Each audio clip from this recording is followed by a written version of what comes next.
What's up, guys? Welcome to this Industry Insider interview here on the FiveTwenty Collective Podcast. We are being sponsored, as always, by the Bookkeeper 24/7. Check them out at tbk247.com. Go support Daryl and the team at tbk247.com now. And guys, joining me on the FiveTwenty Collective phone line, she is from Office Hours with Nora Sto. Awesome channel on YouTube. Make sure you check them out, follow them, because they have fantastic insight, fantastic gems that you're going to want to follow as you grow in your musical journey. But joining me right now is Nora Rahimian. What is good? Hi, it's good to be here. Awesome. I'm excited. You know, we had Sto on towards the end of season 3, actually, and just getting to know him and see what he does for indie artists. Obviously it led me to you as well, because you partner up with him. I just want to ask first, how did you and Sto kind of get connected? Oh my God, I love this story. So 7 or 8 years ago, I'm going to give you the whole long story because I think it's important. And I'll tell you why. Because as artists, like, networking and relationship building is probably one of the most important things that we do, right? And sometimes that process isn't linear. So someone you meet here, like, one thing leads to so I think Sto and I are a perfect example of that. So 7 or 8 years ago, I met a woman on Twitter during an ideas chat. She was talking about global hip hop. I was like, what? Me too. Global hip hop and social activism. It was like 4 tweets. I slid in her DMs, realized that we were both like super aligned. And that's how we started Culture Fix. So Culture Fix is my company. It's a global network of artists and activists and entrepreneurs who do social impact work. Through Culture Fix, I got plugged into Mikkel and Artistic Manifesto, which isn't around anymore, but back in the day was one of probably the best blogs around like new music and like stuff for the culture. Through Mikkel and Artistic Manifesto, I met someone who then introduced me to Sto on Twitter. So Sto and I met on Twitter super randomly through like 4 degrees of separation. And so we just kind of became Twitter friends. And then we met up at A3C a few years ago. And that was the year I think I was really disillusioned by these conferences that had a bunch of like paid panels, right? Like companies were paying. So they were like really long advertisements, and there was one panel in particular where the guy was like, why do I have to tell y'all how I got here? I struggled and like didn't want to share information. And it just really frustrated me, because here were a bunch of independent early career artists who had paid good money to come learn information, and people were either being super stingy about that information, or they were being kind of out of touch, right? Like, oh, we'll just go to the headquarters of YouTube and tell what artist can do that? So at the time I was, doing my like creative consulting thing. Sto was dropping gems, and we had like a good kind of vibe going. And so I reached out to Sto and I was like, look, we need to do something that's practical, accessible, tangible advice for artists. Like, nah, I'm cool. He was not. And so basically I peer pressured him. So now it's been like 2 years. Our YouTube channel turned 2 in April. Yeah, it was like a wild series of events. And now I can't imagine us not doing this together.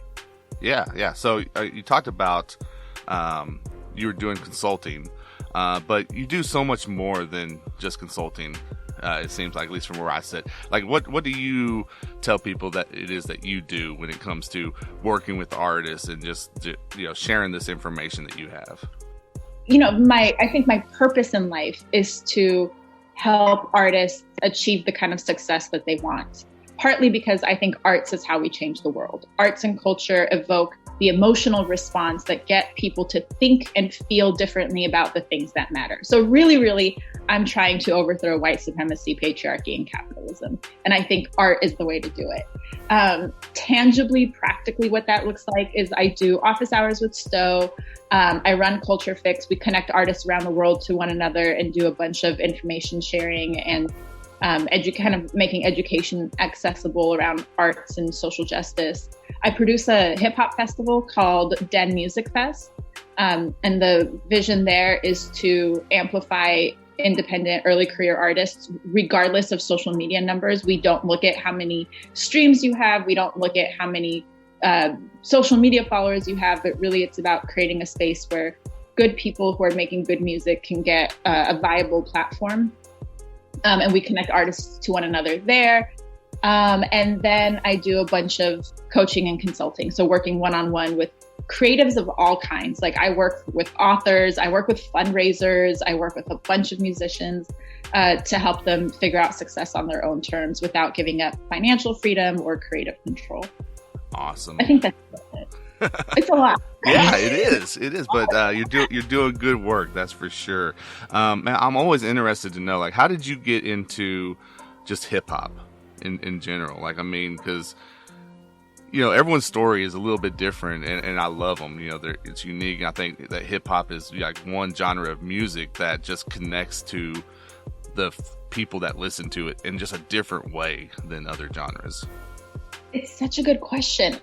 So I came to the U.S. as an immigrant and as a refugee. And I think hip hop was one of the very few places that I saw myself represented in. Maybe not like I didn't see any Middle Eastern women, but the kind of the struggle and the storytelling resonated with me. It was also where I remember listening to Bone Thugs and Harmony, and I was like, oh, I speak English now. Like understanding Busy Bone was how I knew that I had reached some level of cultural fluency when we first came. So I think it was that kind of relatability and storytelling where I was like, oh, what I'm feeling and what I'm experiencing, someone else is doing that too. And I think that was and I had a crush on Criss Cross. Nice. That's awesome. See, and that's what I'm saying. Like everyone's story is something. Like mine is like the dumbest story ever, and you probably don't need to hear it, but I'll just say it involves MC Hammer. So I'll just leave it at that. Oh. Okay. Well, So you talked about your festival. What was the name of that festival again? It's Den Music Fest. Den Music, and that you're doing that online. Am I correct in that? So we were real life for a long time. We were out of the music room in Atlanta. And then when the pandemic hit, like so many folks, we had to make adjustments. Atlanta's been hit really hard in terms of venue accessibility and things like that. The place that we used to partner with, they're no longer around. And so, but then also there was this idea around, I could do a festival once a year, but we could do virtual shows ongoing. And feature more artists, and there's an accessibility factor that I really like. There's also a creativity factor, kind of the visual aspect of storytelling that artists can do in virtual performances. So we're virtual, and there's a bunch of performances up on the YouTube that folks can check out as well. How do artists get plugged into that if they're interested? So go to our website, denmusicfest.com. We accept rolling submissions all the time. So definite, and maybe, Eric, can we talk about this? Yeah. Like how to, because I think we're an accessible festival. We never charge for submissions. We never charge to play. We try to make it really easy for artists to submit and apply because we want to put you on the stage. But I think because this is the first application for a lot of people, can we just talk about how to apply to a festival? I would love it. I would love to do, because I feel like there's a lot of artists who even struggle with just submitting to, a website like FiveTwenty, let alone submitting an event like what you're talking about. So yeah, let's talk about it. So I think the most important thing is all artists should have some kind of 1-minute performance video. It's the one thing we ask for is, where can we see a performance of you? And I can't tell you how many times I get sent to just an Instagram, like not even a specific Instagram video, which is fine, but to an Instagram page. So now I have to scroll through and find your videos. No curator is going to do that. Or I get sent to some behind the scenes thing that's set to someone else's music. I don't want to hear Jay-Z when I'm trying to get a sense of who you are as an artist and what your performance is like. So those are probably the two biggest mistakes. And I think it's really worth investing as an artist in. It doesn't have to be long. It doesn't have to be super curated. But what most festival producers are looking for, especially at this stage, right? When you're not as known or you don't have the kind of backing already, is I want to see how you engage with the audience. I want to see how you come on and get a show started. I want to see you perform. I want to hear you sing. I want to see how you move around the stage. I want to see what connection you're making with your audience. And then I want to see how the audience is reacting to that. If they're vibing, if their hands are in the air, if they're moving around, or are they all just sitting and chit-chatting, that tells me a lot about the kind of artist that you are. And especially now as there's more virtual shows happening, you can get really creative about how you curate that. But I think that's it's a really good thing to invest in. And it can be as simple as you ask a friend, hey, can you record me when I perform? Or you just set up in your kitchen or your bedroom and just having something that's a little thoughtful. That's really, really, really important. And then the other thing I would say is please check your emails, because I know, and I get it, it'll take me 3 months sometimes to respond to an email that takes 10 seconds, but there are missed opportunities, y'all, in your inbox. And so if you're going to submit to a festival, you should probably check for those responses as well. But that's just, I think we want people to succeed, but just simple things like please follow instructions, please hyperlink your links. The more you make it easy for someone to learn about you, the more your chances of getting booked and getting, whether it's a performance or an interview or whatever, it really does make a difference. Oh, it makes a huge difference. I mean, I know for us, if artwork isn't right, if sometimes you get these weird sizes and stuff on our submissions, and it's like, man, you got to do these simple things, because we do have a lot of these submissions coming in, right? And if I have to spend a lot of extra time on yours when I could knock out 2 or 3 others in that same time, it's so much, it makes it a little easier to move on and go to the next one, right? So I'd love to hear any advice you may have as far as, being able to perform in a virtual setting, not necessarily like how to do it, but just like what you're looking for, or what advice you give to the artist to make that virtual concert feel a little bit more intimate, like we're used to in the live setting. Because I know that's something that a lot of artists have kind of struggled with. I hear guys talk about, man, I'm thinking about doing this, but I honestly have no idea where to start. What's your advice there? So I think what a lot of artists do is they copy and paste their real life performance and just put it behind the camera. And most artists aren't great performers. I hate to say this, but a lot of you really need to practice performance, and we can talk about that as well. But thinking about virtually, you have tons of things that you can do and add to, where you can add new elements. So one of the things you can get visually creative. I'm thinking about like Spooks McGee, who performed at our last festival, and Spooks did a whole kaleidoscope. There was 4 spooks on the screen, you can think outside of the traditional idea of what a performance is. So I think that's really important, is allow yourself, and maybe this is where you can collaborate with a visual artist and think about how do we tell the story of what I'm trying to perform visually. So it's not quite music video, but it's not quite standard performance either. I think there's virtual performance or some hybrid. The other thing that's really important is artists tend to rush a virtual performance, and don't be afraid to take the time and slow it down and still do your call and response, still do some warm up, still introduce yourself, still take that time to set the tone, set the stage. And then if it's a live virtual performance, it allows for an aspect of audience interaction that you wouldn't have otherwise. So one of the things about Den, for example, is, it's a virtual show, but our artists are there during the show, they're in the chat.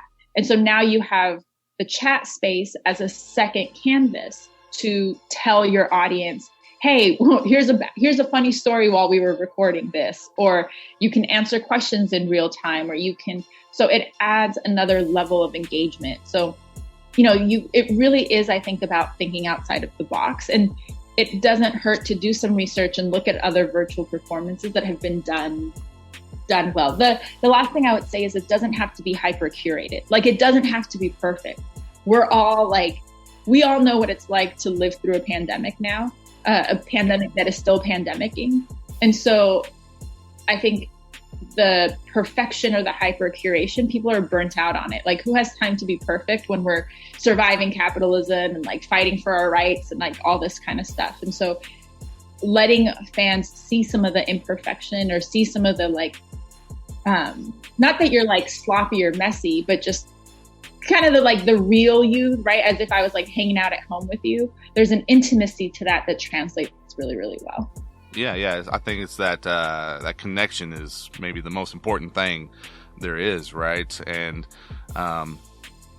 you know, I would love for our show and the lives that we do, you know, to be like, I don't know, like Joe Rogan or something, but that's just not where we're at. But I can be who I am, you know? So I love it. And I think that goes into my next question, and that would be, you know, for independent artists, a lot of them are trying to find their audience and to connect with the people that are going to support what they're doing.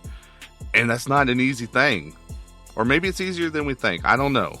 That's where I'm going to hear what your thoughts are on this. But the one thing I do know is that if you're an artist who is simply uploading your music to DistroKid and letting it go to Spotify, and that's kind of it, maybe you throw a tweet out on the release day, yeah, you're not connecting with the audience. And I know there's some tools and that you're going to hit on. But like, what would be your advice, just like your first little piece, to point them in the right direction of, hey, if you want to connect with the people who's going to support you, this is where you start?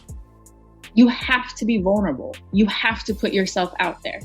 If all I see, and not you, the music, like, I know artists hate it when I say this, the music is probably the least important thing in building a fan base.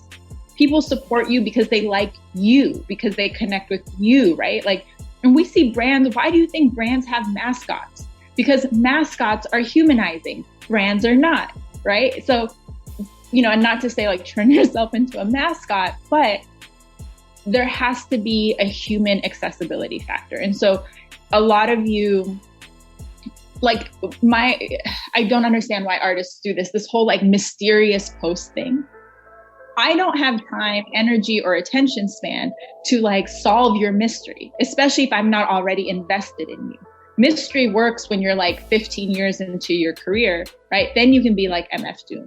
But until then, you have to give people something to connect to before, or you know who's a good example is Beyonce. Beyonce can be mysterious now. Beyonce can be mysterious now because Beyonce 15 years ago was showing up in every single interview and like being kind of imperfect.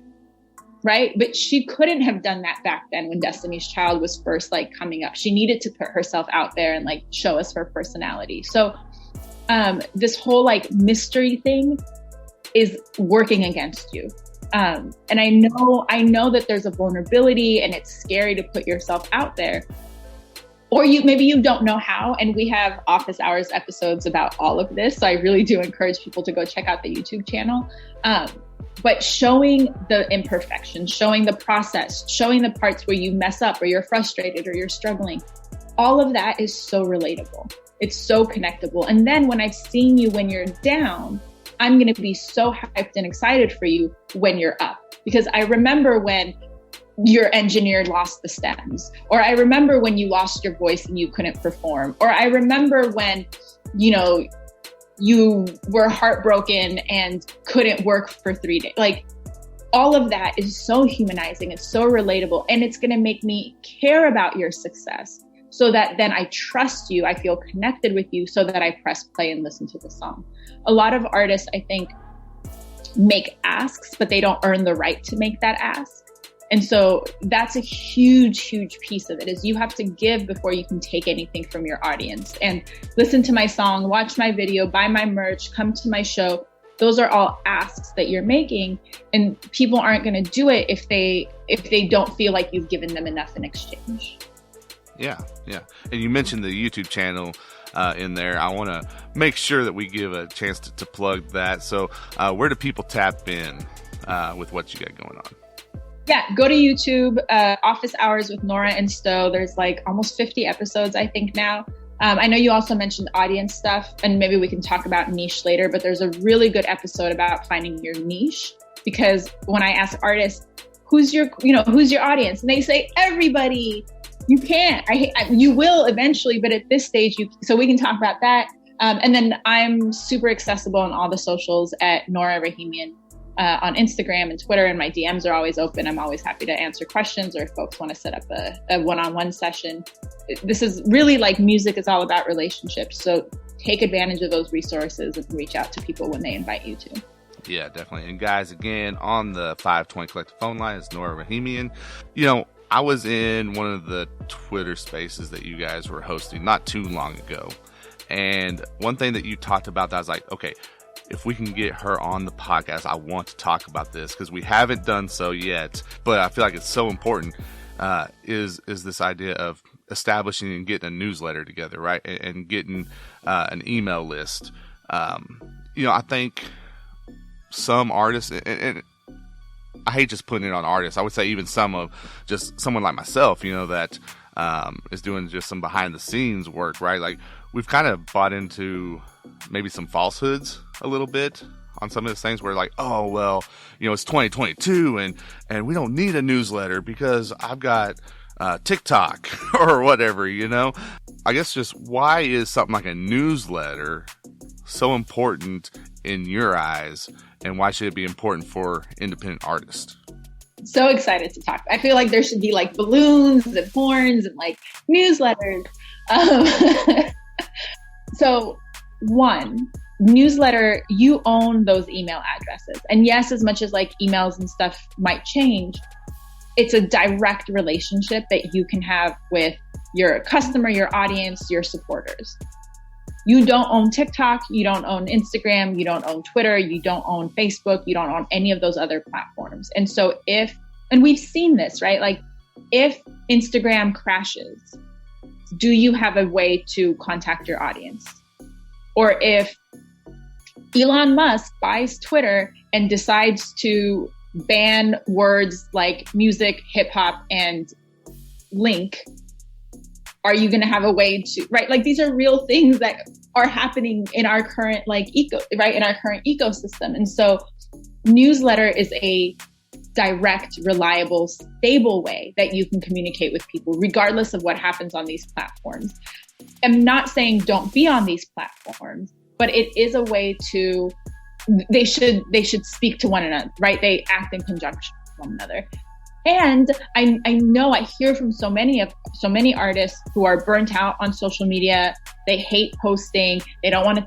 So newsletter allows you to kind of bypass some of those things where you have a much more controlled environment, where you can really tell the story without having to be in the kind of grind of, I got to post every day. It's 3:00. I didn't get my, because that's not good for our mental health. So really that's the most basic reason, is you own the content, and then it lets you be in front of people everyone who is on your email list will see your email, which is not true with other platforms. The algorithm hides you from other places, but that's not true on other platforms.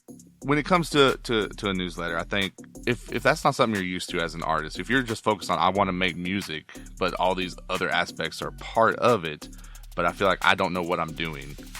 Like, what do you say to those guys, right? Because I know like for us, we do have a newsletter, and it's not perfect, but I figured out that it's important just to be doing it, that it helps and we get a little bit better as we go. What's your advice on just getting that started and what that kind of looks like? Really the most important thing is to just start. When I first, and I get it. It can be really scary to email a bunch of people and like put yourself out there. And in some ways, I think there's people think that there's a weightedness or a permanence to newsletters. Like I could send out a tweet and it disappears, so it's low pressure, but a newsletter feels bigger. Just start. When I first started sending newsletters, I was sending Gmail blasts to people, like on my Gmail, and just BCCing people. But something is better than nothing. And people see that. And even if they don't read it, even if they don't engage with it, my name is still present and forward in their mind. So there's a familiarity that builds that way. I still don't have a landing page that's like formal. Sto yells at me all the time because I don't have a website, but I don't actually think everyone needs a website, but that's a different conversation. But like I have a Google form where I collect email addresses, and then I manually transfer that from Google Forms to my MailChimp because that's easy for me. And thinking about a landing page stresses me out. So allow yourself. I think sometimes we get stuck in having to do like the perfect thing. I have to have just allow and this is true for newsletters, but it's true for so much else in like creative industries. Allow yourself to do the most simple thing. Just take that first step. And your first newsletter doesn't have to be, just be like, hey, I just wanted to say hi to y'all. Hi, I'm Eric and I run this podcast and this is why I started it. Like, it doesn't have to be fancy, or again, doesn't have to be fancy, doesn't have to be overly curated. But if you don't ever put yourself out there and you don't ever extend that hand, your audience is never going to be able to grasp it and connect with you. So my biggest advice is like, just start where you can and take that next step. And then you can gradually build up. The other thing is, y'all, it doesn't matter how many subscribers you have. If you only have 2 email addresses, send those 2 people personalized emails, right? And then you can ask them to forward it. You can then share it on your socials and be like, my newsletter went out, make sure you don't miss it. And there's ways to grow. But I think a lot of times I hear artists who are like, oh, I don't have that many subscribers. That shouldn't be a reason why you don't reach out and connect. Yeah. And I love that you said that, because that is an excuse that I hear for a lot of different things, right? Like I've talked to people about, man, why aren't you on Bandcamp? Well, I don't think I've got a big enough audience to use Bandcamp. Do you have one person that'll buy your music? If so, have it on Bandcamp. I mean, it's that simple. But when we're talking about... Wait. Sorry. No, you're fine. I didn't mean to cut you off. But also, one of the perks of Bandcamp over like other platforms is because Bandcamp gives you email addresses. So then now you know, right? You know that they care enough about you to go to Bandcamp, to listen to your music, to buy something. They've given you their email address. They want to keep hearing from you. They want to have that connection. And so I think the other thing I hear is how often artists are like, well, I don't know where to get emails. I'll give you a whole list right now. 1, anyone who's ever bought something from you, you have their email address, you can email them. 2, ask people. Like, we underestimate how throw out something. Like right now, go to your Instagram stories and be like, I'm going to start my newsletter. Please respond to this story with your email address, and see how many email addresses you get. So asking people. And then 3 is connecting with other people that you work with and being like, yo, can you feature me in your newsletter? So that cross-pollination, that kind of connection, that's already 3 ways where you can start collecting email addresses that you didn't have before. And even if people don't give you their email address, the simple act of talking about it and putting it out there is still a form of promotion, marketing, connecting with your audience. So it's thinking about that big picture of how, kind of going back to how we started the show and me telling you that long story about how Sto and I got connected. It's the same, like marketing works in the same way. So I might need to hear you talk about your newsletter 8 to 11 times before I'm like, cool, here's my email address. But every time I hear you talk about it, it does register something in my brain. And that's true with me listening to your music. That's true for me coming to your show. We need 8 to 11 interactions with something before it even resonates in our minds, especially now in this world where everything is so chaotic and we're all overstimulated. Yeah. And so if I'm just starting a newsletter, right? How many items would you recommend like being discussed in those early newsletters, especially? Because I mean, I think there's a tendency of, okay, if I'm going to do this, here's everything about me, right? And that can be overwhelming. It could be too much. Do you have like a sweet spot that you would recommend as far as like if you're going to talk about 2 or 3 things, no more, or up to 5 things? Like what do you say? You know, I don't know that there's a number on it, but allow yourself to say what needs to be said. So, and knowing your audience, if you know that your audience is like younger and they're like, go, go, go, one or two things is enough. If you know that your audience maybe is older, they like more kind of like long form things, you can write longer. It doesn't have to be like, you can use bullet points, you could use images, you like your newsletter. I think sometimes when we say newsletter, people think of like the newspaper and it has to be like columns and articles. It does not. It's yet another platform. You can put videos, you can do a video newsletter, like you can do whatever makes sense for you. I think the important thing is for every newsletter, one, to think about what is it that my audience values? What do they get from me in addition to I make good music? And so making sure that every newsletter has something of value. That could be insight, that could be entertainment, that could be like discounts and stuff like that. Thinking about what can I give them so that they're receiving value from me. So each newsletter should have something valuable and something that they learn about you. And if those two things are in there, and then maybe you end with a call to action, or you end with a question, hey, who should I collaborate with? Who are you listening to that should be on my playlist? When was the last time you went to a venue that you really liked? Or what city do you think I should be in next? Right? Part of, again, even if your audience doesn't answer your question, they're learning that you want to hear from them. And so the invitation to feedback trains them to give you feedback when they're ready to do so. So I don't know that there's like a number necessarily, but thinking about value and connection are the two biggest things. Yeah. And so you have that call to action, right? And hopefully people are responding to you. A newsletter is a little bit different than doing a post on social media, right? Where you see the response, you can hit reply and type in your response. What's it look like, or what should it look like in order to get that interaction happening if people are responding to your newsletter? What would you recommend? Because I think you want to make it interesting, right? You want to create value and you want people to invest in what you're doing. And it really is building a relationship with your audience. So what kind of tips do you have there as far as like making sure you can help kind of foster that response from the people you're sending your newsletter out to? So one is making it easy for them, right? If I'm like, click on, sign up for my next workshop, I will have a button clearly that people can press so that they don't have to think too much about doing it. Or it's about really spelling out the directions. Most people don't even think that they can reply to a newsletter. So if I'm asking for feedback, I will put in the newsletter, respond to this email and tell me X, Y, and Z. Click reply and talk to me about da-da-da-da-da-da-da. And so in every email where I do that, I get responses. So then your responsibility now is to make sure that you respond. If I ask you to call me and then you call me and I don't answer the phone, you're going to feel some kind of way, right? Because you're going to be like, dang, Nora told me to call her.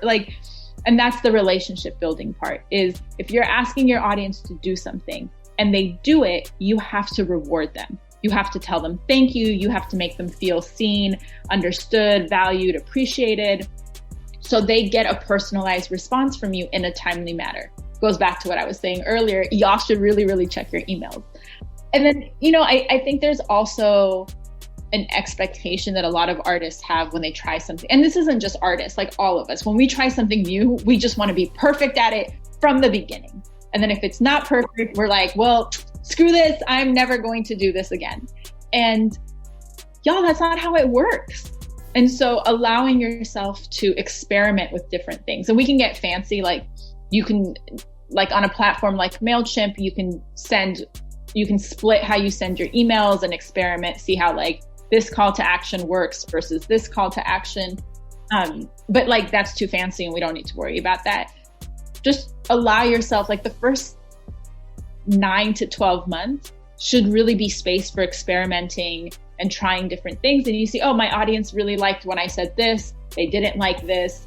And allow yourself to use that input that you're getting from them, right? No response is still a response, right? So use that input to inform how you do other things.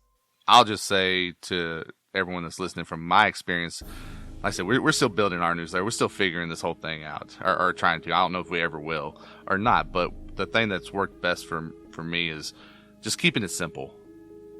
Just keep it simple, and you'll be amazed how far that'll take you. A little bit, I think. So earlier you talked about people grinding, right? And feeling like you got to do all this stuff and you got to tweet every day, and how something like a newsletter can help maybe simplify that, right? And make it a little easier, make it where it's not as stressful, because it's not something that you have to do every single day. What's your feeling on this idea or this culture of I've got to grind in order to make it? Because I feel like you don't have to grind. You just got to, it goes back to that old adage, right? You just got to work smarter, I think, right? So what's your thoughts there? Yeah. There's a lot. I can sleep when I'm dead. I can, no. First of all, create okay, I have a lot to say about this. So I'm like, let me formulate these. No, we want to hear it all. I know that's not the quality of life. We're not machines. We're not robots. Like, none of us became creatives or decided to pursue creativity in a professional way because we want to work. So it puts us in this place of disconnect, where the life you want to live and the life you feel like you have to live are in opposition to each other. And as independents, and this is what I do, I spend a lot of time on in my one-on-one sessions with artists, is you get to decide the life, you get to create the life you want to live and what it means for you to be an artist. It doesn't have to look the same for everybody. We don't all need to be Drake. There are working artists, there are artists who are touring and writing music and, selling out mini shows that you're never going to hear about, but they're popping and doing their thing. And so, one, I think, is really defining for yourself what success is and what that looks like, because then you can include in that the kind of life you want to live. Do you have time for family? Do you have time for relationships? Do you have time for taking your dog to the park? Do you have time for other, versus this always got to work. Two, I think it's actually really counterproductive. Even bodybuilders take rest days because we know that rest is good for the muscles, so the muscles grow stronger. And so creativity and inspiration are the same. I get artists who are like, oh, I'm so burnt out. And I'm like, well, when was the last time you took a break? And they're like, oh, I haven't had a day off in 6 months. So if we remember that art and music and relationships are emotional work, then taking time to rest, taking time to reset, taking time to take care of yourself is as much part of the work as being in the studio or recording a music video or whatever it might be. So I really think that this grind culture is harmful and counterproductive. And I think that it upholds the myth that you are solely responsible for your success. And that's not true. Success is luck and chance, and all these other things have so much to do with it. And so, not to say that you're not responsible for your success. You can do all the things, but there are factors outside of all of our control. And so, y'all, take a break. Your mental health deserves it. Your physical well-being deserves it. It's just not good for any of us to not sleep or not eat or not take a break. Well, and I think it's fair to also think about, as an independent artist, the listeners that you're connecting with, or even someone like yourself that you're very intentional about supporting independent artists. We're not necessarily concerned about how much you grind, right? There's other aspects that are more important to us. I'm really interested to know, whenever you are checking out maybe a new artist, what's the things that stand out for you that makes you say, oh, this is awesome, I want to support this person? Oh, I love that question. And before I answer that, what you make me think about is all those other things in grinding, right, are part of what your audience is going to connect with. If you're in school, you're raising a family, you're a caregiver, you're, volunteering, you're organizing, you're an activist, those are, in addition to making music, your audience wants to see that because those are things that they can relate to. And there's a little bit of aspirational, there's like a little aspirational quality too, where they're like, dang, I'm doing all these things and I wish I could be living my dream. And so that's part of where that emotional connection happens. What do I look for? I mean, for me, the values is really important. So as an art, like, are you are you putting out like misogynistic, harmful content? That's a quick pass. Quick no, and you'd be surprised how often like artists are bold about that. But I look for values alignment. I look for, are you saying something outside of listen to my music, buy my music? I want to get to know who you are as a person. And if I find relatability, if I find authenticity, those are things that are interesting to me. In addition to, you know, is the music good? Is the song catchy? All of that kind of stuff. But it really is connecting with the artist as a person that makes me, and especially, you know, who I'm thinking about some of the last artists where I'm like, ooh, this song has been on replay. It's artists who are saying things that I haven't heard before. I'm really tired about hearing about how much bling you have and how, like, bro, like, cool. But is that really the most relevant, pressing thing in today's world? And so I'm drawn to things that I haven't heard before or that I haven't seen before. If I'm like, oh, I've heard this story, I've seen this, I've heard this song already, I'll just go back to the original. So that kind of innovation, more and more, I want like innovation and creativity. I know that you mentioned your socials earlier. I want to give you a chance to share those one more time. But also, I know you got like you and Sto do a lot with like Twitter Spaces where you're live, and it's awesome because you're accessible and you can hear, you know, whatever it is that you have, you know, plan to share for that space. But you also, you know, make sure you open it up and let people ask questions and weigh in. Do you guys have a like schedule that you try to do Twitter Spaces with, or is it kind of random? And I want to make sure people are getting in and hearing what you guys are sharing on there. So we have new YouTube episodes every first and third Tuesday of the month. That's like solid. And those are also live. So people can come in, ask us questions, participate. Low key, y'all, like if you look at how Sto and I do office hours, it's a great blueprint for how you could be engaging with your audience, right? You can all do, like, there's nothing stopping you as an artist from doing a Twitter Spaces. And even if only 3 people show up, those are 3 people who now have a deep relationship with you, right? Have an intimate experience with you that they wouldn't have had otherwise. So, I mean, if you take nothing away from today's conversation, maybe the thing to take away is that quality is way more important than quantity at the early stage. Like, one happy fan will do so much more for you than like 10 fans.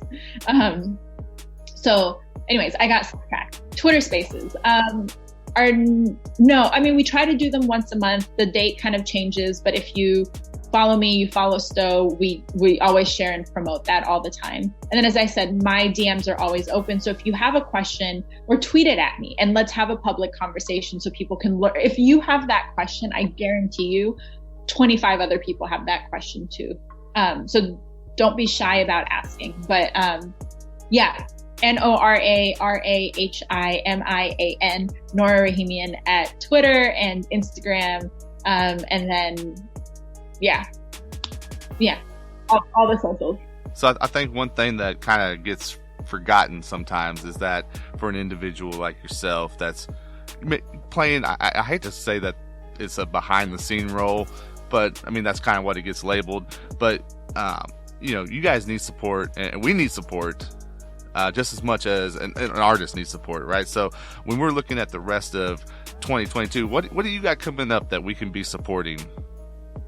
Wait, time out. Sorry, Eric. I know you have everything you say. Like, it makes me think of more things. Okay. I think it's because it makes me think about your question about grind culture. And there is something in music where we make so much labor invisible. We think that, and if you're not in the music industry, you don't necessarily see that your favorite artist has a team of like a gazillion people who are doing all this work for them.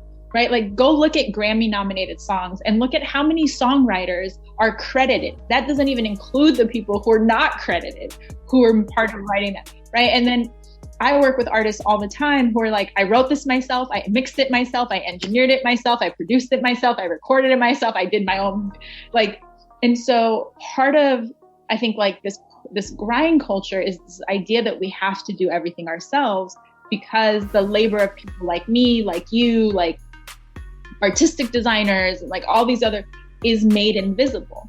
And so this like music really, really, really is a team sport.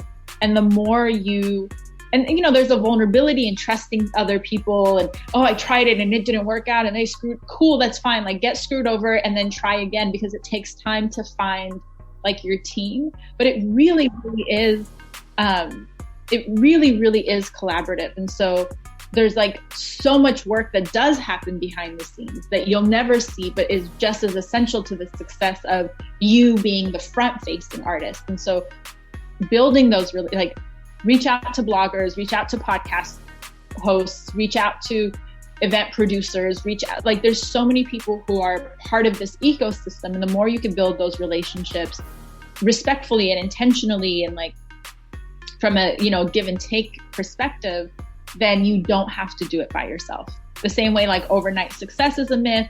The idea that like I got here by myself. No one got here by you. Like, no.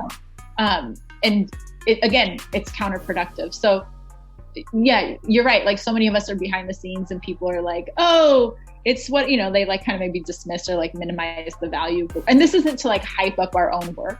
But I think it's part of the way we make labor invisible and make people think they have to do it on their own. All right. No, you're fine. I forgot your question. I just said, you know, looking ahead for the rest of 2022, what do you have coming up that we can make sure that we can support you in that process? So I'm taking some time off. Speaking of like, you know, balance and stuff, I'm taking some time off. But towards the end of the year, I'll have a negotiation workshop for creative artists that's coming up. And I'll have a networking workshop, especially focusing on networking in virtual spaces. And then I'm always open to new clients. So if you want a one-on-one, and again, just slide in my DMs.